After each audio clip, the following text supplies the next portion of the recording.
It's time for the SP and Bushy Show.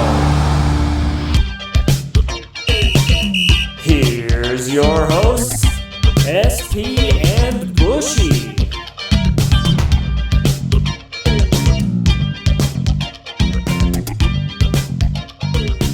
What's up, everybody, and welcome to the SP and Bushy Show. Happy 2021 to all of you. I'm the SP. He's Bushy. Bushy, how you doing? I'm doing good. It's the new year. I guess new year, same me. I guess I mean, nothing really has changed so far. But I'm looking forward. Got a positive outlook, for this year. Hopefully, it stays. Exactly. I just remember I had a positive outlook at the beginning of last year too, and then that really turned badly at March. I did as well, and I thought, oh, this is going to be my year, but nope. It really it wasn't the worst year for me. I can tell you that, but it definitely was not the best year. No, I would agree with that. It definitely wasn't the worst, but it wasn't the best either. And I mean, there were definitely some bad moments in there, both personally, and just in life in general. So I mean, if you look at it, there's a lot of improvement that can definitely happen here in 2021. Exactly. Yeah, who knows now with pro football going on. Pro football, college basketball, still got a couple college football games left. Obviously hockey starting up here in a week, and the NBA is going on too. I heard that the NBA started up again. Yes, the NBA started, and Nuggets have started off slow, but hopefully they just need to get on a winning streak. I think yeah, with the Nuggets, I think they just need to get on this winning streak and probably get back to winning basketball. Yeah, I mean Nuggets, not Nuggets. I mean, I'm not the biggest NBA guy. I mean, we've said that from the get. So if you love the NBA, this is probably not the podcast for you. That being said, it's definitely good to see any sports back. So even the NBA being back, I'm all for it. Yeah, I'm excited just for sports in general. And again, yeah, probably now that football's kind of winding down, finally get back into college basketball since we're going to have it this year. And reportedly, we're going to have a tournament this year. It's just going to be in one state. But I'm just happy the fact that we're going to have a March Madness this year. I'm thrilled for it. And I mean, I know I was talking about the NBA, which, I mean, it's not a basketball thing because March Madness is absolutely my favorite event of the year. Can't wait for it. I can't wait to see it. March Madness, give it to me. Can't wait. The 2-year wait has been too long. I know it definitely felt.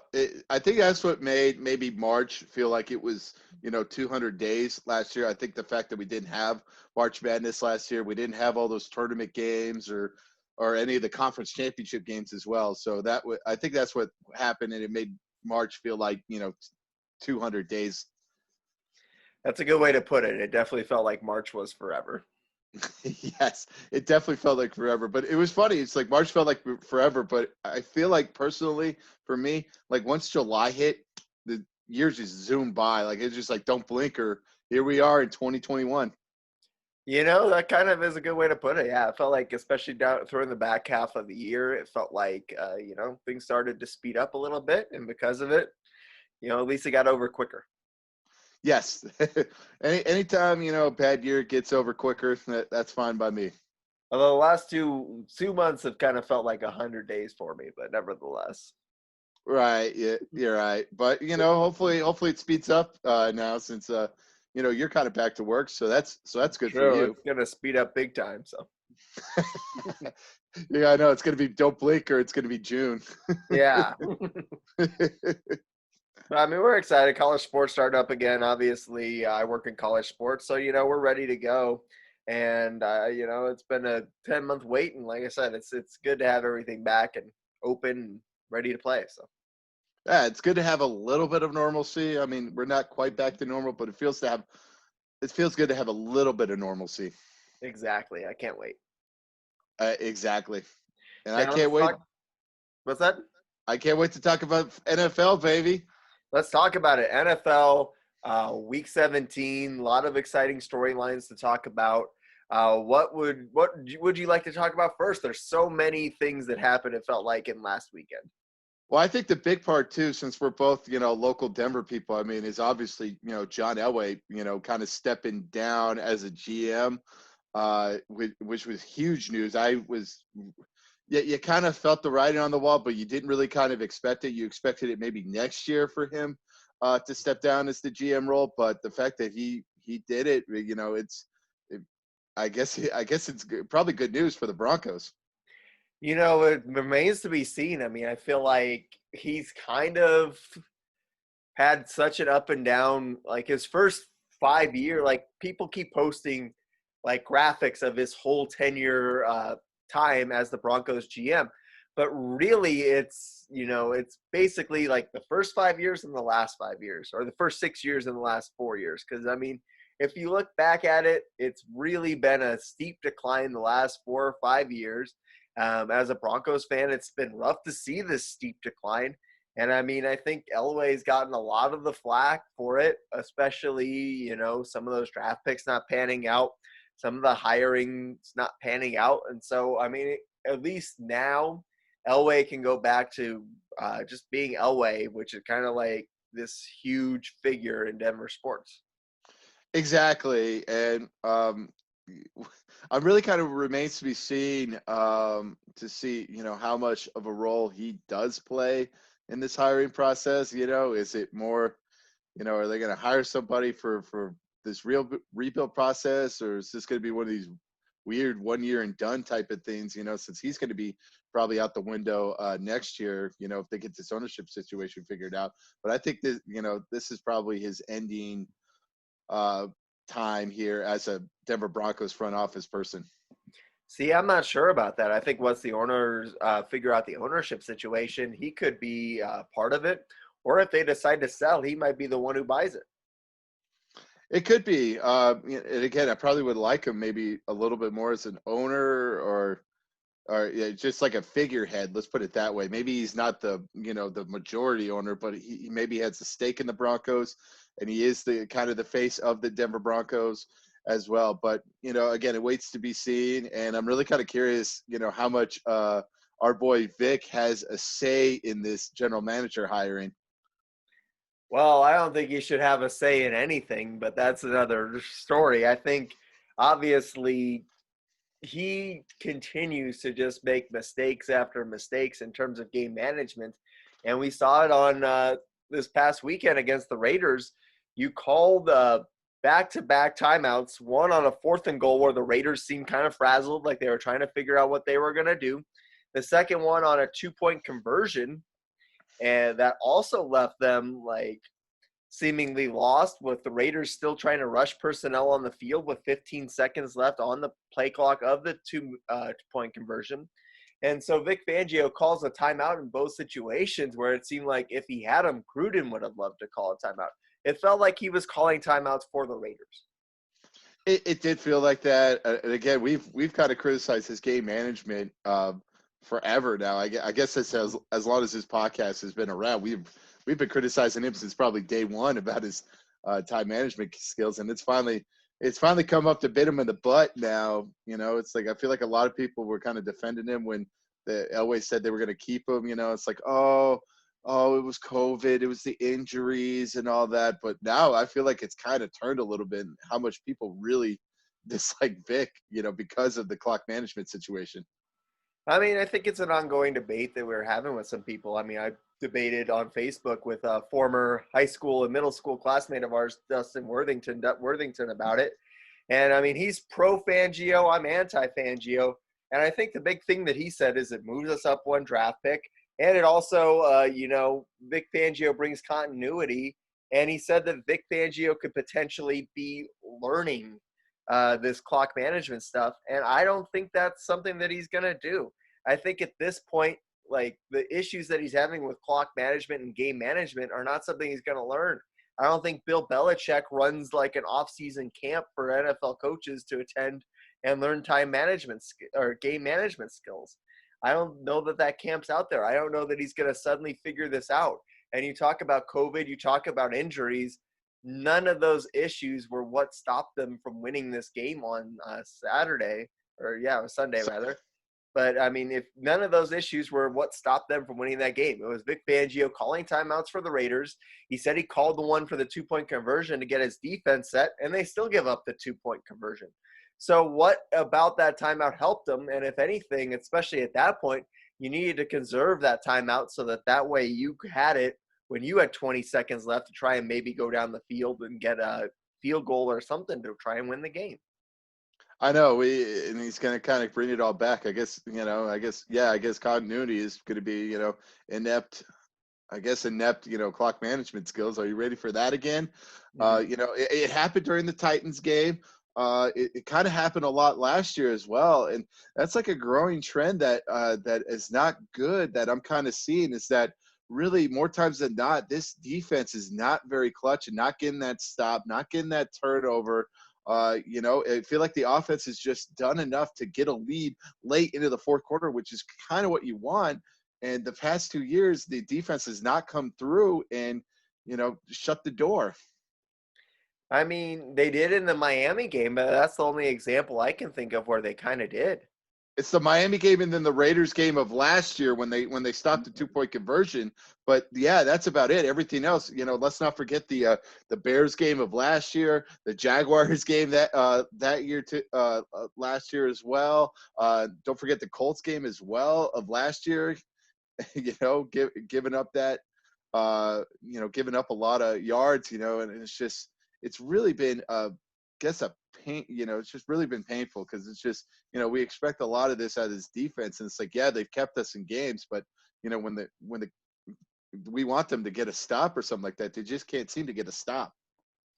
Right. And I mean, I think there was just, those moments where like I said, if you give Gruden time to draw up a play, like you basically gave up Gruden a chance to draw up a play on 4th and goal that he didn't have drawn up before that. And time was ticking down. The pressure was on with the play clock running. And then the same thing again with the 2-point conversion. Like pressure's on, play clock's running. They have 15 seconds left. And they're still rushing people onto the field. And Vic Fangio calls the timeout, bails them out. And still the defense, like whatever he called, didn't help out at all. It was an easy completion on the 2-point conversion, wasn't it? I mean, it seemed like it was. Yeah, it looked like a pretty easy completion as well. And I think it's just a frustrating thing is that the offense actually showed up that day. Mm-hmm. That day, Yeah. I mean, it wasn't like where the offense scored, 17 points. The offense actually put up points. They actually put up points, and we're actually moving the ball a lot as well. I mean, this one has to be on the defense. It's like I know we can blame injuries, but yeah, this is on the defense. It certainly is. I mean, it's on the defense. You still had Justin Simmons back there. You were still getting pressure on Carr throughout the game. I think that at the end of the day, it's on the defense and it's on Fangio. Like I said, the timeouts and the time management decisions make no sense to me. And like I said, I get the continuity is going to help things. But if a guy has shown you over 2 years that he doesn't have the ability to make good decisions when the game's on the line, what makes you think that he's going to suddenly be able to do that in year 3? I don't know. He's got to learn. I mean, maybe that's what he's got to do. I agree with you. I mean, it may come up in my resolutions for 2021 coming up for our new segment. But again, another interesting stat too. I mean, the Broncos, they had 4 takeaways in that game, and they didn't turn the ball over at all.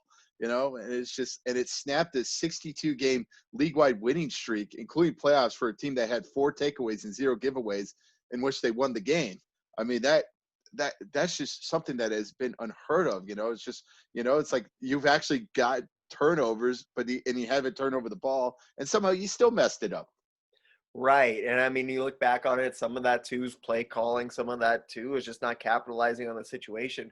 But I also saw the stat too, and it was along the same lines of that one. It's 117-2 teams that have 4 takeaways and 0 giveaways. I forget if it's over the last 2 years or if it's over the last however many years. But in the last 119 games where a team has 4 takeaways and 0 giveaways, teams are 117-2.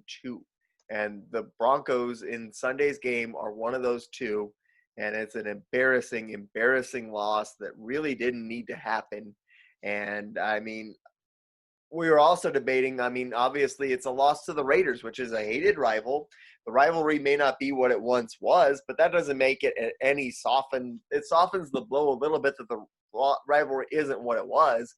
But at the end of the day, you can't let division rivals just take it from you like that. And I mean, the Broncos are 1-5 in the division they finished this year. And I mean, they've kind of been the doormat of this division over the last 4 years. Yeah, with probably the exception of probably the Chargers. Yeah, they have been the doormat of this division, and it's just been very, very frustrating. And I don't like the direction this is headed in or something like that. And definitely Vic is coaching for his job probably a lot next year as well. You know, to maybe try to impress. Maybe the new owner and the new general manager. So again, we will have to wait and see with that. And yeah, it's just it's another frustrating offseason. Let's put it that way. It just feels like a difference a year makes. A year ago we were kind of having full hope. It was like, this is going to be a fun season, and then now this offseason you're like, great, like this is going to be another miserable offseason. And maybe that was the lesson that 2020 taught us: is don't have hope. I was also on that same post talking with another one of our former high school buddies, Ken Ellis. At least he was one of my really close friends in high school. He brought up the point that Vic Fangio doesn't handle any situation with any consistency. Because last week against the Chargers, he doesn't let McManus kick the long field goal to try and take the lead or win the game. And then this week before the half, he lets him kick a 70-yarder, which, I mean, I get the situation's a little different and at home. But again, I think that McManus kind of was the MVP of the Broncos this season. He basically carried the team and put up the majority of their points for the first half of the year. And then on top of it, I mean, like I said, it's just inconsistency of the decisions. And I agreed with Kenton on this point. Exactly, too. And I'm thinking about the Jets game as well, when they're trying to run out the clock. They're running these weird formations, where it's just like, we're going to throw the ball in the air and try to get our quarterback killed as well. It's just like, exactly, what in the world is going on with this clock management? It's just like, I agree with you. It's been very, very frustrating. And hopefully they get some sense in. And, I guess that's probably the thing too with Elway kind of stepping down as well. Is just like, okay, this franchise has had no accountability for the past probably 4 years, and now it's like, okay, time to be held accountable. You know what? I'm stepping down. And so we will see. We certainly will. I mean, I think it's obvious that by letting McManus kick that 70-yarder, though, that Fangio has more faith in McManus than he does Drew Lock to put up points at the end of a half or at the end of a game. Yeah, I mean, they gave Locke a shot too with the Chargers game last week. So again, with the inconsistency, it's like, hey, let's not let them try, but you know what? Let's throw a Hail Mary. Right.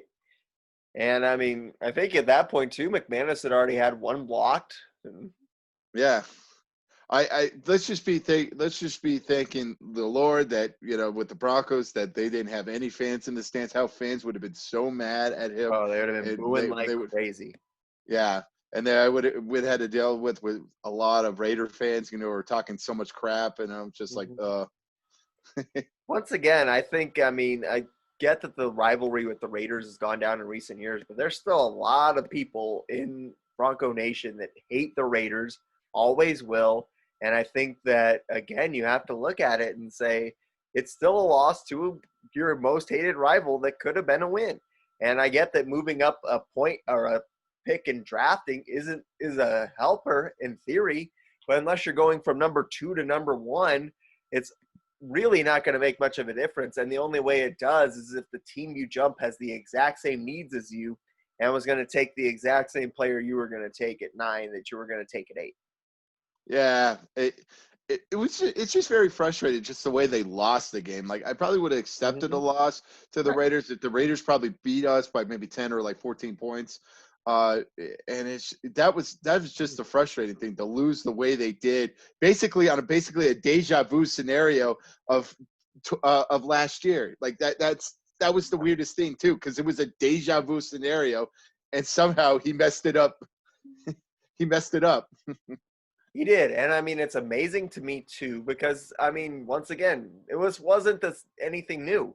Gruden went for two again last year, so you should have known they were going for two. You should have known what they were going to do and had that defense ready so that then you had time to call a timeout if with the 22 seconds left or 24 seconds left. You have a chance to go down the field and maybe take advantage of a Raider mistake like the Dolphins did 2 weeks ago. Again, it doesn't make any sense to me, the timeout management. It doesn't make any sense to me that they lost that game. But like you said, it's a tough loss because it's one that you should have won. 4 turnovers, 0 turnovers. You should win that game every time out. Every time out, you should win that game. And the fact that they didn't and the fact that they lost it so bad and such a devastating fashion to a rival is not a good thing. Right, yeah, too. We had a Jerry Jeudy breakout game, which was good to see as well. He had a long touchdown reception, which a lot of it was his doing. I mean, it was a nice little yak, and he had a burst of speed. Granted, I mean, where the heck was the Raiders secondary on that play? Like, good God, like he was so wide open. You got to give some credit to the blocking on that play too. Noah Fant making a clutch block down the field. Yeah, exactly. Yeah, he had Noah Fant and Tyree Cleveland too. It was great to have that as well. So, yeah, but it's just a very frustrating time too. And it's like they had a chance too to run out the clock, and they somehow messed it up like that. It felt like that last year as well, because last year they had a chance to run out the clock, but then Garrett Bowles got called for a stupid, unsportsmanlike late hit, 15-yard penalty. And somehow this year, they somehow mess it up too by running out of bounds. I mean, this has been the same. It was literally the same scenario. Yeah, it's amazing to me. It's shocking. I can't believe they lost this game. And so, you look at it, you move on. And I mean, I think we talked about the Broncos ad nauseum too. I think it's time to move on. A lot more games to talk about. Also, a lot more coaching situations to talk about. So, I mean, let's talk about it. I mean, you touched on it before we went on the air. The Miami Dolphins with a chance to clinch the playoffs getting just run out of the building by the Buffalo Bills.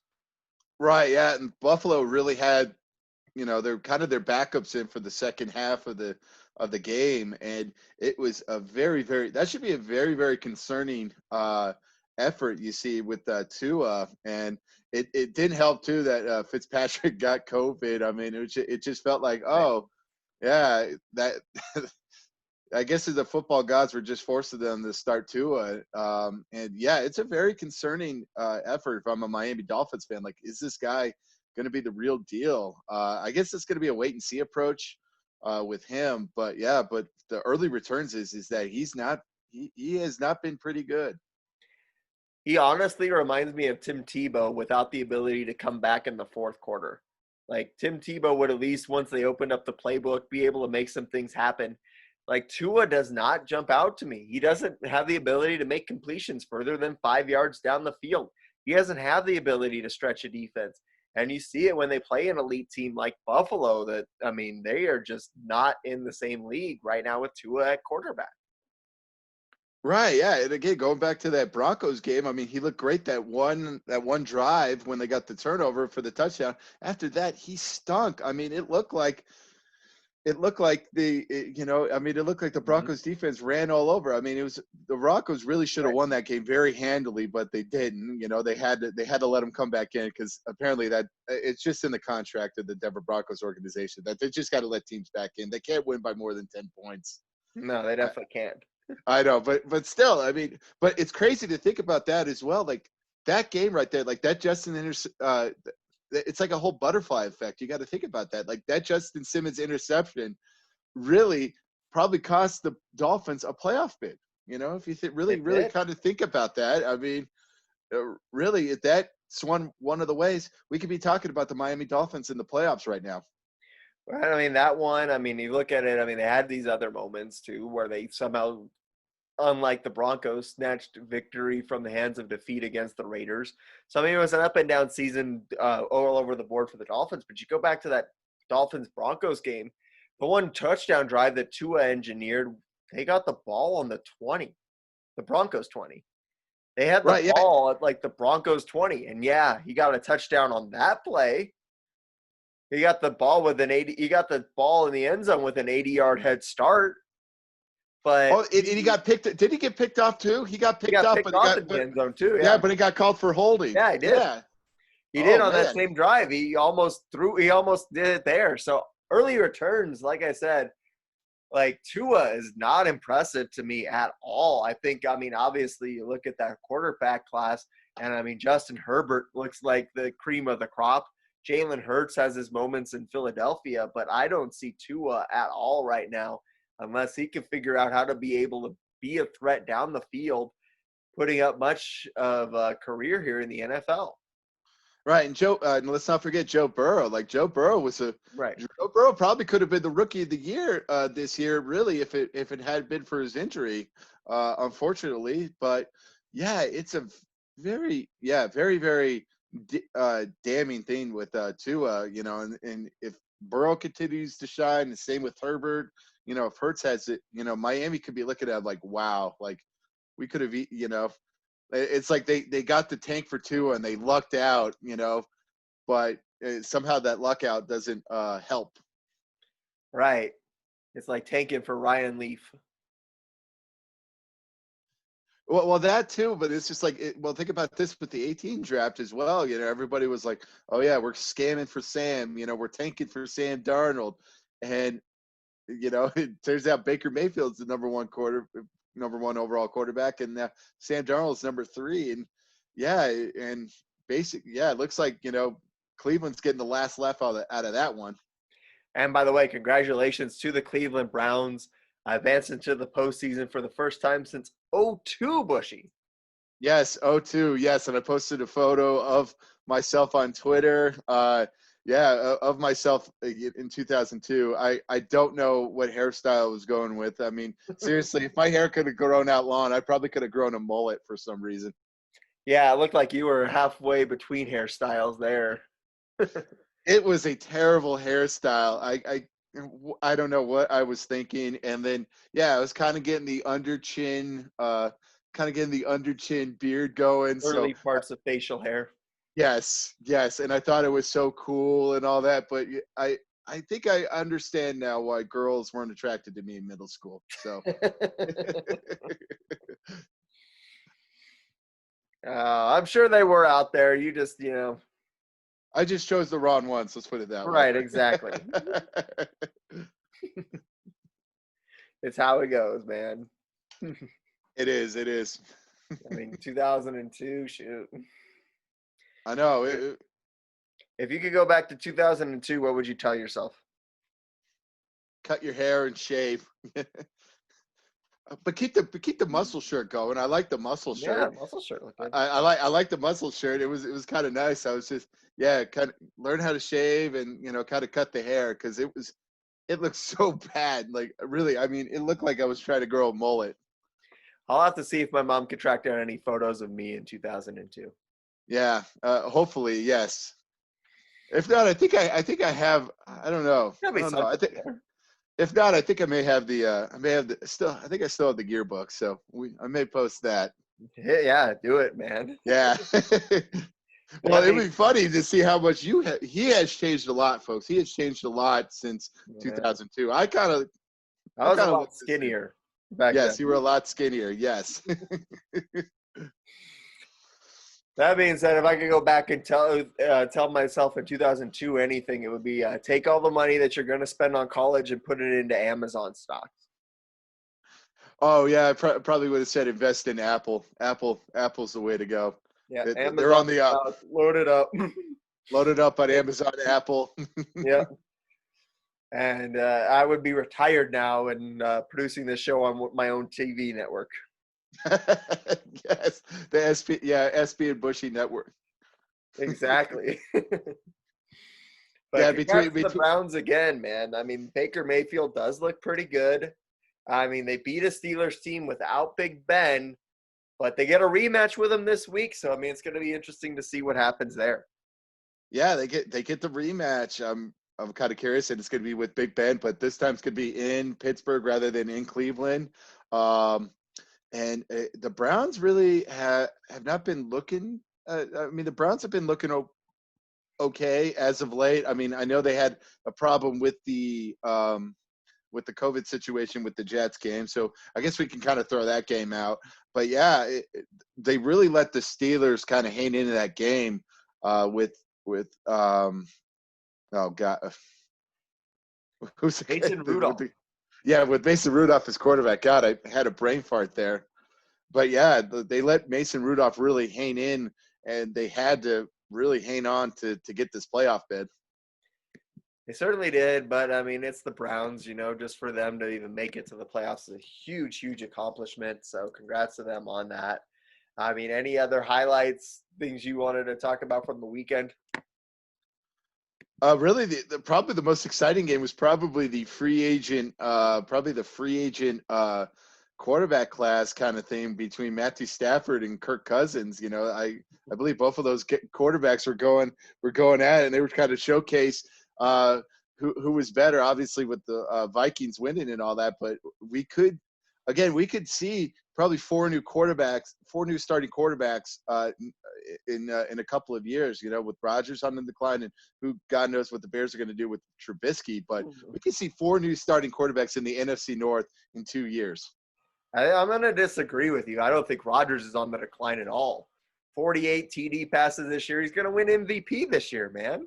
This is the cap bounce before the thing, before he really starts to decline. He was kind of declining a little bit, but then yeah, he was kind of on the decline, but he had the counts back with the kind of the fire up the butt with them selecting Jordan Love with their first round pick. So they like the fire under his behind, and he definitely helped a lot of fantasy owners this year, especially with me, because I took him like every fantasy draft because everybody didn't want him, but I knew he was going to have a great year.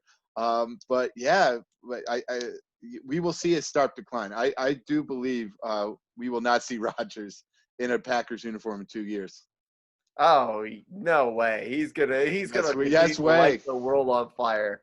He got out of the Mike McCarthy system. He's fine now. He's going to be lighting the world on fire. They have home field advantage in the NFC. How can you say he's on the decline? Listen, football's a crazy game. Yeah, I think it's like the timetable with Rodgers and Favre, and they're kind of hitting that same timetable with them. No. Rodgers is money. Rodgers is still a top 3 starting quarterback in football right now. He is going to be for a few years to come. And I mean, he might be like Tom Brady is right now for the Buccaneers, just tearing it up. He might get that free agent deal and go make a super team somewhere else 5 years down the line, but he is not going anywhere. I'm gonna wait and see on this one. I will eat crow if that doesn't happen, but I do predict that. I think that's definitely it's a bold prediction. It's a hot take, but I mean, I think he's got at least another 5 years of being a lead in him. He's got one more year and that's it. Yeah, again, he's like, yeah, it's like 37, 38 and all that. And, right. And the Packers have kind of stayed relatively healthy the past couple of years. If he loses anybody, I don't think he has that Rodgers magic like he used to, where it's like, oh, you could just plug in this guy and he'll still throw for 4,000 yards. You can plug in anybody. He's money. He's the man. Again, I beg to differ, but we'll see. He's only thrown 89 career interceptions. Drew Lock could have that by the end of next year.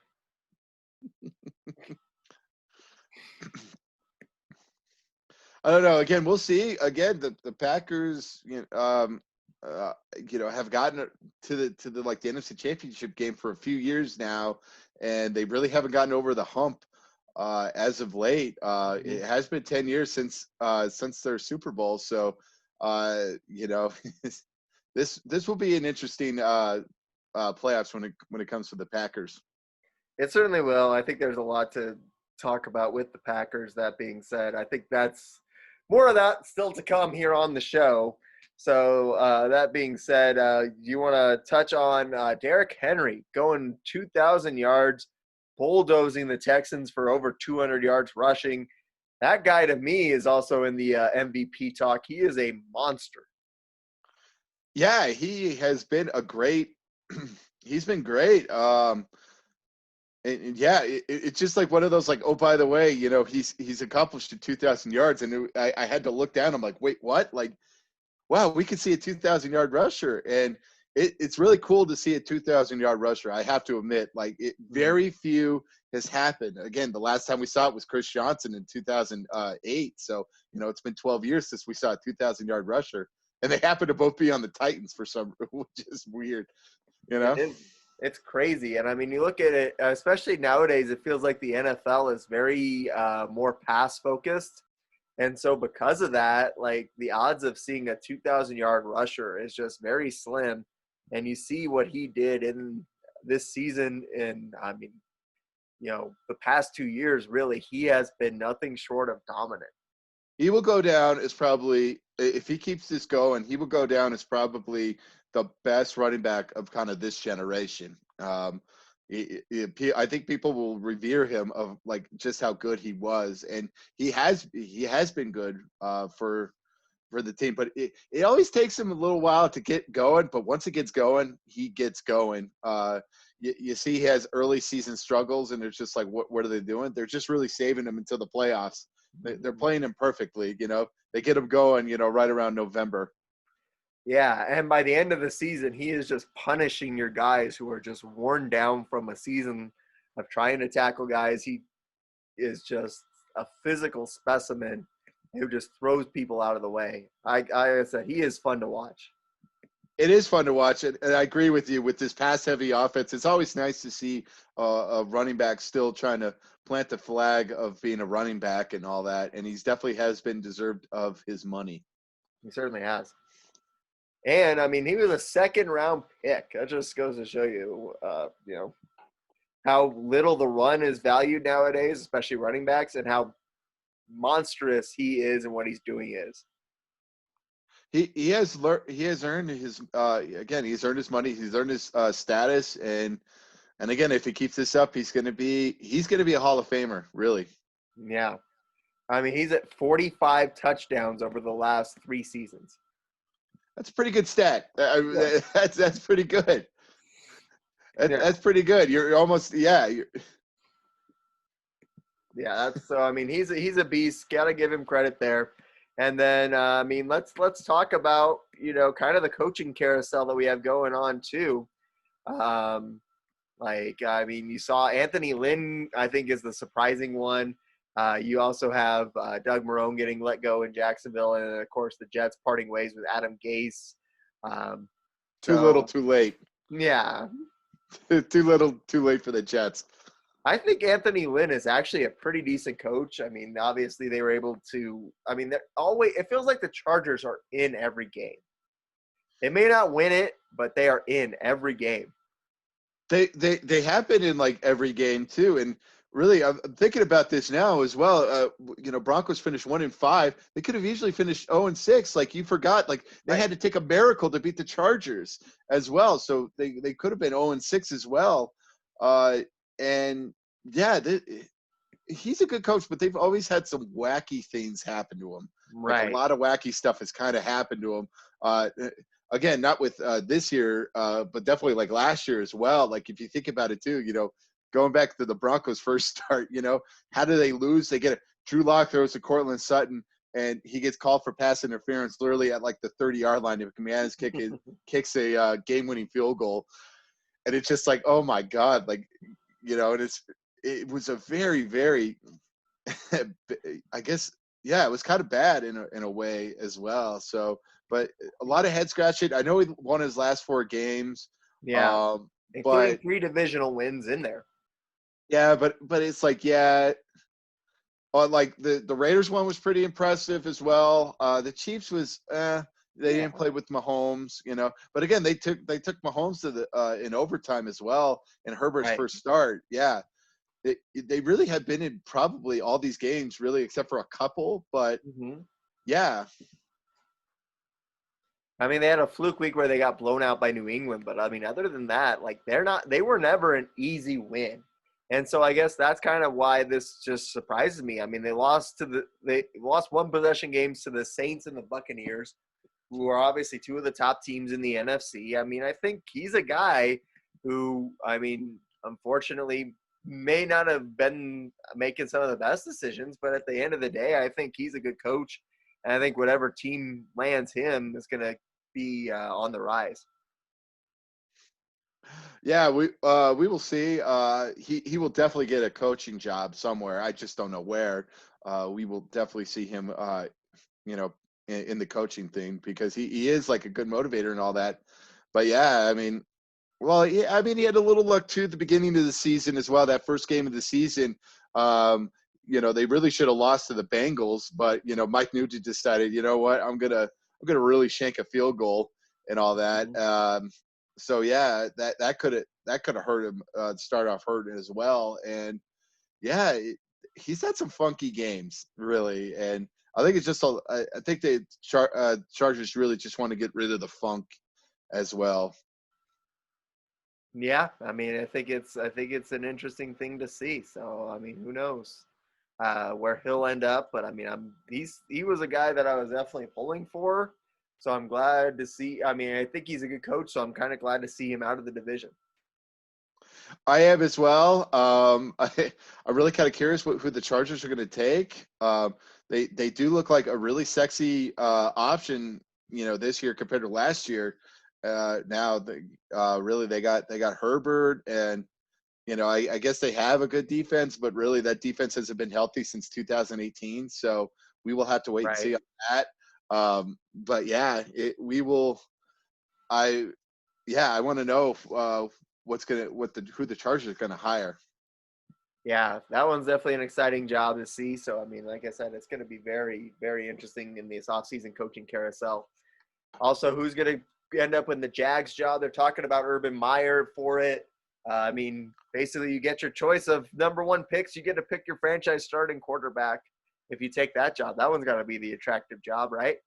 Right. Yeah. But again, he's asking for $12-15 million a year. I mean, that's a lot of money. That's a lot of money to bring somebody. I know he's out of retirement, but it's like really somebody who really hasn't coached a lot in the NFL recently. Like I know he has some NFL experience, but really he has been a college coach for at least for the past 15 years.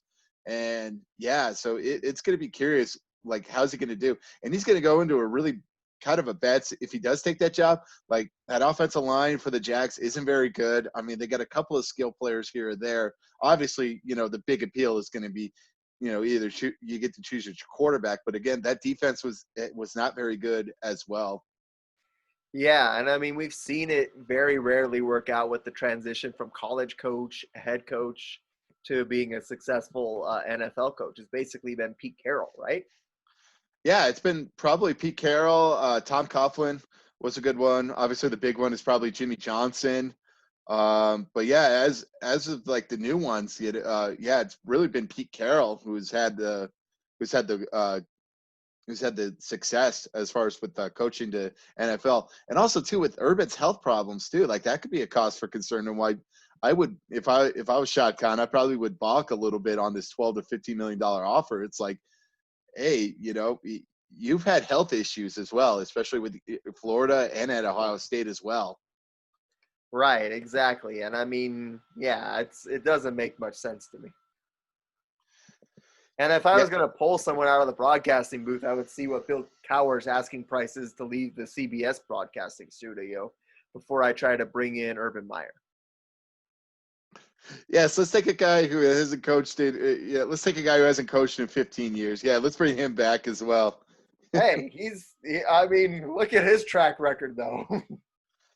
I'd much rather have his track record over Urban Meyer's career of never having coached an NFL game as a head coach. This is going to be my God, like Cowher, yeah, and I feel like the game has changed a lot since Cowher has been a coach too. Right. That's I'm not saying he's the top coaching candidate. I'm just saying I would take him over Urban Meyer. Yeah. Well, I mean, yeah, Matt Rule hasn't done well as well. I'm kind of thinking of like the coaches that have gone from college. Really, like Matt Rule has really been kind of what Chip Kelly. Obviously, he had a decent first year, but then it was a total disaster afterwards. Bill O'Brien had like one good year, Oh, Bill O'Brien, like, yeah, he's been kind of a success story, but granted, yeah, that but he division was also blew up the terrible. Texans. Yeah, he blew up the Texans. Yeah, but yeah, it is it. But what helped him is that he was in such a crappy division. Like that was the underlying factor too. Like Right. that AFC South. Go back and look at like the other teams. Really, other than the Colts, the Jaguars stunk. The the Jaguars stunk. I mean, it was the Titans stunk. I mean, That they were terrible. that division made Andrew Luck look a lot better than I think he really was too. Because you saw once they advanced out of that division and actually started playing teams in the playoffs that Andrew Luck and the Colts weren't much either. Yeah, that is true. Yeah, and same goes too for the Texans. They always seemed to play that early game, but they always seem to luck out by playing the Bengals or something like that, and they played the Bills. Yeah. Or a Raiders team after Derek Carr got hit with a season-ending injury and they played Connor Cook. Brock Osweiler versus Connor Cook. Hashtag never forget. That was a playoff matchup QB game. That was an actual playoff QB matchup game. Connor Cook versus Brock Osweiler. Let's not forget it. Brock Osweiler has a win against Tom Brady too. I know he has a playoff win, a Super Bowl ring, and a defeat against Tom Brady. And the Houston Texans still paid him $50 million almost, right? Exactly. Yeah. Yeah. It's not a bad life. No, it isn't. But yeah, the NFC South the AFC South, but they've become a very prominent division now. I mean, with the Colts doing well, obviously with the Titans. It's going to be a fascinating thing, and who knows with the Houston Texans? They're probably going to be a dumpster fire, but they still have Deshaun Watson as well. JJ Watt. Yeah, but J.J. Watt probably played his last game as a Houston Texan. He's probably going to go somewhere. You might. Yeah. So we will definitely see with that. But yeah, the Jags, really, I guess, really, it's sexy because you have the quarterback, but really that's the only appeal that you have, that you get to choose your franchise. You get to draft the quarterback. And let's move on to talking about that, actually, because, I mean, obviously, Trevor Lawrence was the guy, unquestionably the guy, until last weekend, which we got to eat a little bit of crow here, Bushy, because we said that Clemson was going to kill Ohio State. We were wrong, but, I mean, obviously, Ohio State showed up, showed out, and did Justin Fields do enough for him to overtake Lawrence as the number one guy in this draft?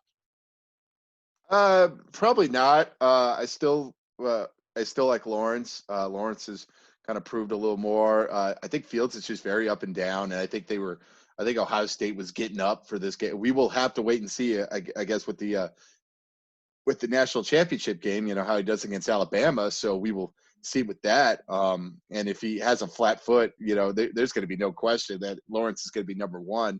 But yeah, he's just, even though the stats seem good, really, he's been kind of very inconsistent. I've watched a lot of his games this year, and I'm going like, this is supposed to be the number 2 quarterback in the NFL draft. So yeah, it's just a lot of consistent play from him that really hasn't shown so far. Yeah, definitely not. I mean, I think it's definitely an interesting thing. Yeah, because even though the stats don't back it up, he doesn't really pass the eye test for me. No, I think if you go down, I think Zach Wilson at BYU might even have a better NFL career, but we will see. Yeah, we will have to wait and see. He had a very strong showing at BYU this year, and probably could have helped his stock a little bit. And yeah, they have a good choice. It's either Lawrence or Fields for the Jaguars, and who knows if they get Urban? Does he take maybe Justin Fields as well? Because it's part of the Urban system. Exactly, the Urban system, the Ohio State connection. I think it would definitely be an interesting thing. So then maybe the Jets still get maybe the Jets, even after blowing it, might still get Trevor Lawrence. Yeah, true. Or else, you know what the Broncos should do? Actually, they should hire Joe Sakic and find a way to fleece the New York Jets into giving us the second pick. You know, if they happen to take Fields, you know. Joe Sakic would find a way to get the second pick for Blake Bortles. Here you go, Drew Lock, guys. Drew Lock, he's amazing. Blake Bortles and a seventh round pick to the Jets for the second pick overall, and somehow Joe Sakic would find a way to pull that off. Yes. Yes, that's what they should do. They should just hire Joe Sakic just for like trade purposes and be like, yeah, let's see if we can get this pick and all that, you know. Joe, what do you know about football? Not much, but Not much, but you know, can you get Drew? Can you exchange Drew Lock for a second for the second overall pick? I want that to happen. actually, you know what? I want Sakic staying with the Avalanche. I love what he's built there, and I can't wait to see him take the ice here in a week. I want Sakic with the Avs. That's what I want to see. I know, but we all greedy. can. I know we can't get greedy that much, but it would be an interesting factor. I would have loved it, you know, because he does. He does seem to fleece teams here and there, and obviously he has found the Pierre Lacroix trait, R.I.P. Pierre. I guess we forgot to mention that too with our, when he pet. I don't know. I don't believe. We may have, but still, R.I.P. Pierre. He's the original inventor of the trade rape. Exactly. Yes. Again, he wasn't the facilitator. He wasn't like the initial facilitator of the Lindros, was he? I don't know if it was for the Lindros one. For the Lindros trade, but everything, but everything else, it really, a lot of his fingerprints are on this trades. You know, I posted a video on it when he passed away, but that trade tree. But it's just like a lot of his hands are on that trade with Pierre. Yeah, if you go back and look at, there is a video out there with like how basically the Lindros for Forsberg trade is just like the most insane trade of all time. Well, how it won the Avs 2 cups. I mean, really, you go back and look. I mean, the Patrick Waugh deals because of this. You know, they got Claude Lemieux out of it because of it. They got Ray Bourque and Rob Blake because of these deals. Right, exactly. It set them up for this stuff. So, yeah, and obviously one of my favorites too, Mike Keane. You know, people forget like Mike Keane was part of that trade with Waugh. And and he was a very underrated player. Like he was very good. Like they kind of needed a Mike Keane type as well with Patrick. Everyone loved those. Everyone loved that. There's every one of those guys that played a part in that cup at some point in '96. Exactly. Yeah. I guess we look back with like a fondness because of like, man, that was such a good team. And it's just like, wow. Yeah. And it helped too that they won the cup. Yeah, I mean, the 96 and, like, the 01 Cup teams are just those teams, like, I guess the 97 and 98 Broncos are just those teams that you just look back on as, for us, as, like, the rose-colored glasses. And those guys were just the Mike Keanes of the world and the Stephon Yells of the world. Like, if I did at my bar trivia a photo of Stephon Yell up there, no one probably would be able to name him except for you and me, but – I mean, Stephon Yell and some of these guys like the Mike Keanes, the Valerie Kamenskys, the Yui Krupps of the world, like they are celebrities in our minds compared to like some of these people from like the Jersey Shore or so on. So, hey, exactly too, and we knew one of the celebrities as well. We actually knew Valerie Kamensky personally. So absolutely, yeah. Well, it goes back to with him. Yeah, well, it goes help too. Yeah, because you obviously got to play Laser Quest with them. So yeah. You got to play laser tag with him. So he was merciless on us. Like the little kids.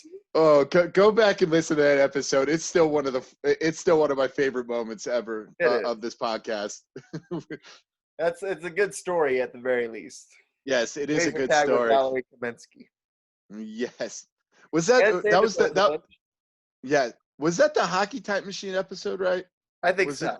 Yeah, I believe. Yeah, go back and listen to our Hockey Time Machine episode to kind of hear the full story. But yeah, Go back and watch that one. Go back and watch all our other episodes. We love the views, and we definitely want to get the view count up on Ryzen. So go back and listen, especially if you're watching us for the first time here. Check it out. Go back and check out some of our other episodes too. And I wanted to talk about my bonehead of the week. And my bonehead of the week goes to the referees who were refereeing that Dallas New York Giants game. Basically, the Giants running back fumbles on the last, what should have been the game-clinching play. He gets the first down, and instead of dropping to the ground, he fumbles the ball. The ball is underneath his butt, and the referees ruled that he was down with the ball underneath his butt and ruled that the Giants got to keep possession, even though Dallas comes out of the pile with the fumble. And so I guess we're awarding possession to butts now in 2020. Yes, if you sit on a ball, that counts as it. But I will give the refs a little bit benefit of the doubt. Like Gallman actually did have the ball, like in this pile. There was a camera angle where Gallman kind of had the ball, in the pile. And he kind of lost it during that, but the refs kind of got saved by that. That the fact that they had video evidence. But if you saw that was the reason why, and then like Dallas had possession the entire time. Oh my God! Like how much of a fiasco. And Al Riveron would be showing, oh, yeah, I stick with the referee's decision on that one. Once again, I mean, even if he didn't have full possession, though, if the ball got ripped away from him. And I think, like I said, I think it's a bad way for a game that could have. I mean, obviously, if the Eagles didn't hand Washington the NFC East, I think if it was a game that could have decided which team goes to the playoffs. And for you in that situation to blow the play dead way before it's actually dead and award possession to the guy's butt when he's teabagging the ball is definitely not a good situation. Once again, the referee's dropping the ball there. Worse than Gallman did. Oh, man. Gallman would have been a bonehead if he ended up fumbling and Cowboys recovered. The Cowboys ended up winning the game and then probably could have gone and, it probably wouldn't have happened, because of Doug Peterson, but that lives for another day. Exactly. And I mean, I think it was just garbage boneheadness from the officials in that one. Exactly. And thankfully they got bailed out by the call being actually right. But it definitely was a bonehead. Definitive angle where Gallman had the ball that you did, I guess, because I don't think he had it fully. Ever. Oh, they showed it on Red Zone. He was kind of like backwards like this with kind of two hands on the ball. So, but I agree with you. I sitting on the ball, I guess counts, as a possession now. In the Al Riveron book, it does. Hey, your butt counts as 2 feet in this league too. So, if your butt counts as 2 feet, I guess it counts as two hands too. And that also takes us to my favorite meme of the week, and that was one where it's like 2012 butt fumble, 2021 butt recovery. Butt recovery. I know, yeah. It helped the Giants with that. Exactly. The Jets could really use the butt recovery. Exactly. Oh, geez. Awesome. Well, thanks again for watching. I mean, did you have any last second things to add? Nope. That's it. We covered a lot. We sure did. I mean, it was obviously a fun show. Lots to unpack with the NFL playoffs and the resolutions and everything coming. So we hope you enjoyed this episode of the SP and Bushy Show. Thank you again for watching. If you haven't done so yet, go back and watch all of our other episodes right here on YouTube. Or be sure to follow us on Twitter as well, at SP Bushy. Once again, we'll be live tweeting all the games this weekend. So take care. Peace. Thank you for listening to the SP at Bushy Show. This podcast was created by Sean Pooley and Stephen Bush. Intro was created by Zach DeMose. For more content, please visit our Twitter at SP Bushy and our YouTube page at Sean Pooley. Thank you again for listening.